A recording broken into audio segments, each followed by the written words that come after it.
श्री स्वामी समर्थांचे साधनास्थान व मूळस्थान असलेल्या श्री वटवृक्ष स्वामी महाराज मंदिरात श्री स्वामी समर्थांच्या 148व्या पुण्यतिथीनिमित्त हजारो भाविक दिवसभरात स्वामींच्या चरणी नतमस्तक झाले. अनंत कोटी ब्रह्मांड नायक अक्कलकोट निवासी श्री स्वामी समर्थ महाराज की जय. अवधूत चिंतन श्री गुरुदेव दत्त या अबाल वृद्धांच्या जयघोषात संपूर्ण असमंत दुमदुमला.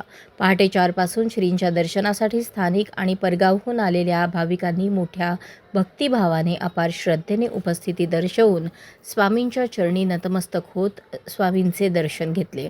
सर्व स्वामी भक्तांचे दर्शन सुलभतेने होण्याकरता वटवृक्ष मंदिर समितीच्या वतीने दक्षिण महाद्वारालगत बॅरिकेटिंगची सोय करून भाविकांना उन्हाचा त्रास होऊ नये यासाठी कापडी मंडप उभारून विशेष सोय करण्यात आली होती. पहाटे 2 वाजता पारंपरिक पद्धतीने श्रींची मंदिर समितीचे चेअरमन महेश शिंगळे यांच्या उपस्थितीत पुरोहित मंदार महाराज पुजारी यांच्या हस्ते श्रींची काकड आरती झाली. नगर प्रदक्षिणा वटवृक्ष मंदिर ते समाधी मठ ते पुन्हा मुख्य वटवृक्ष मंदिराकडे पहाटे 3 ते 4 या वेळेत निघाली. देवस्थानचे वतीने पारंपरिक लघुरुद्र सकाळी 6 वाजता पुरोहित मोहनराव गुरुजी यांच्या अधिपत्याखाली पार पडला.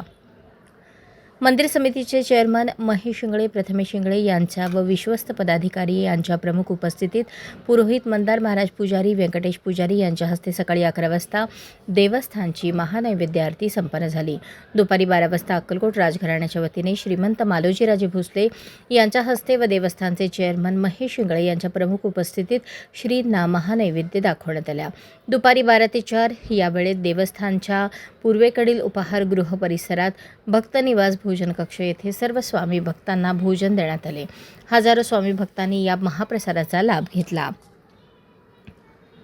दुपारी 1 ते 4 या वेळेत कोल्हापूर येथील स्वामी भक्त सुहास पाटील, नितीन पाटील यांच्या अधिपत्याखाली कोल्हापूर येथील स्वामी भक्त मंडळींच्या वतीने विविध देवतांची रूपे घेऊन अत्यंत मनमोहक अशा सोंगी भजनाने भक्तिभावनाच्या स्वरात मंदिर परिसर दुमदुमले होते. दिवसभर स्वामी भक्तांना कमीत कमी वेळात सुलभतेने दर्शन होण्याकरता समितीचे चेअरमन महेश शिंगळे यांच्या मार्गदर्शनाखाली सर्व कर्मचारी सेवेकऱ्यांनी परिश्रम घेतले.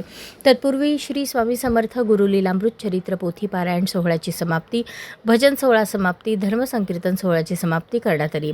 भजन सेवा सोहळ्यात सोलापूर, पंढरपूर, वैराग, मंगळवेढा, लातूर, बार्शी, सांगोला आदी भागातून 48 भजनी मंडळांनी आपली भजन सेवा श्रींच्या चरणी समर्पित केली. धर्मसंकीर्तनात राष्ट्रीय व आंतरराष्ट्रीय स्तरावरील वक्ते व कलावंतांनी आपली सेवा सादर केली.